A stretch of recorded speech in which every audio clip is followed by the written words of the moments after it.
पता है दोस्तों, यदि इरादे बुलंद हों तो क्या करिश्मे किए जा सकते हैं।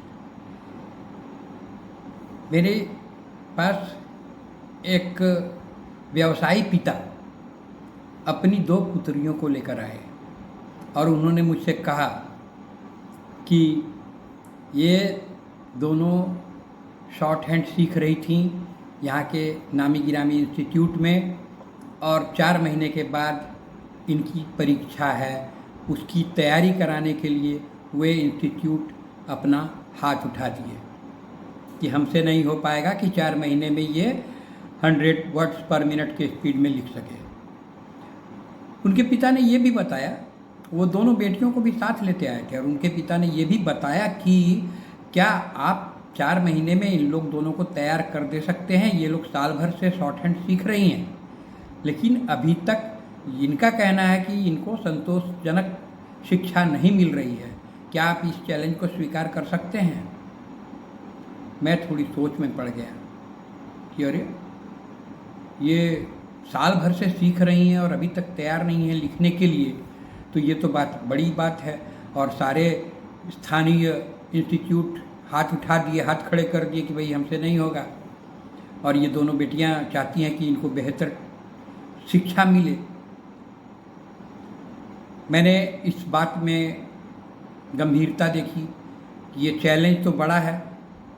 जब सारे लोग इकट्ठे हाथ उठा दें, उस वक्त इसको स्वीकार करने का मतलब है कि पूरा भी करना होगा। ये मेरे लिए नया चैलेंज था और इसमें मुझे अवसर भी दिखा। मैंने कहा हाँ, मैं बिल्कुल तैयार करा दूंगा, लेकिन यदि इन दोनों का सहयोग पूरी तरह मिला तो इस शर्त के साथ मैं पूरा करा दूंगा, और ट्यूशन फी तो मैं पूरे लूँगा। उनके पिता तैयार हो गए तो कहा आइए बैठिए। उनको मैंने बैठाया, दोनों बेटियों को भी बैठाया, और मैंने कहा कि मैं अब भी टेस्ट लेता हूँ आपके सामने ही इन लोग का, कि इन लोग का रियल में अब भी लेवल क्या है और मुझे कहाँ तक पहुँचाना है। इसका क्लैरिफिकेशन हो जाएगा। वो तैयार हो गए। मैंने 50 वर्ड्स पर मिनट में दोनों बहनों को एक ही डिक्टेशन दिया, एक ही साथ दिया, और दोनों को कहा कि अब बेटा इसको लिख के आप दिखाओ। रिजल्ट सामने आ गया। पिताजी को भी मैंने दिखाया कि देखिए, मैंने आपके सामने इससे ये डिक्टेशन दिया, ये इन्होंने लिख के दिया, आप बताइए क्या पोजीशन है। पोजीशन ये था कि वो कोई ग्रामलोग नहीं लिखे थे, बहुत कम ग्रामलोग का यूज़, बहुत कम, अपना कुछ कुछ बना दिया। तो ये हालत थी। फाउंडेशन मैंने स्टडी किया तो मुझे लगा कि इनका फाउंडेशन कमज़ोर है। मैं समझ गया और उनके पिता को कहा कि यस, आई एम रेडी, आप ये फीस।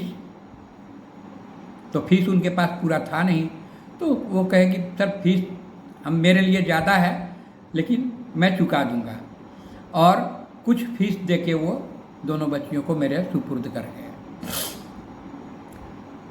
4 सप्ताह के अंदर ही मैंने बेसिक्स कराना शुरू किया, और बेसिक्स कराते कराते 1/3 of the stenographers book Pitman short hand की 1/3 यानी 10 चैप्टर तक जम के कराया।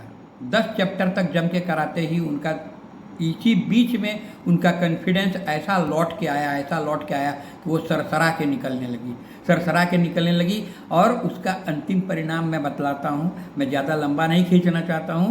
उसका अंतिम परिणाम ये बतलाता हूँ कि दोनों में से एक बहन रेलवेज में है, स्टेनोग्राफर पास ही, और दूसरी बहन रांची हाई कोर्ट में है।